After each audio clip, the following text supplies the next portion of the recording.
Good morning, folks. Quick ISON updates for those who don't watch Fly on the Wall. First, the comet is definitively still there, but about 1 magnitude of brightness fainter than anticipated.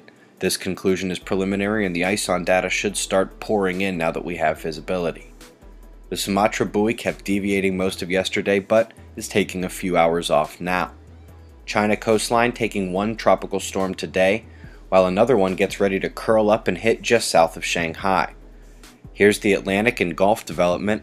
Only immediate concern was the Gulf low, which is fading but still helping the deluge in the southeast. Anyone not sick of the same forecast here hasn't been here very long. Storms sticking south, but be still my beating heart, low pressure over the large island. That corkscrewing cloud system is moving about as slowly as predicted. Luckily, it is slated to head south and further east by early in the week. West Coast on deck for precipitation at and just north of the border. Meanwhile, the southeast remains under flood threat, but the north-central lows combine with an eastern high pressure to rip warm, moist air north and produce storms along that convergence and up into Canada. A multi-peaked M-class solar flare erupted from yesterday's Delta spot. We caught the radio blackout from the radiation while it was in progress, lasted for nearly 90 minutes. The flare was nowhere near the largest of this cycle, or even 2013, but the eruption is one of the most aesthetically impressive on the Earth-facing disk. There is no doubt that the majority of ejecta is going to miss Earth, as confirmed by the endless spiral from NASA, although they show a complete miss here.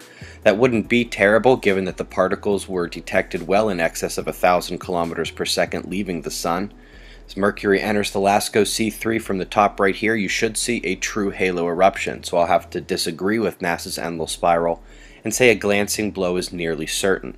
There aren't many killshot concerns here, but if the speedier particles get this way, it could be a major storm.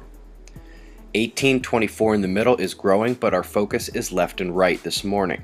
The Delta spot has decayed since the M flare and continues to do so. The incoming regions keep showing signs of potential, but without delivering so far. Solar wind speed now coming back down under 600 kilometers per second with maintained density. The geomagnetic disturbance is over for now.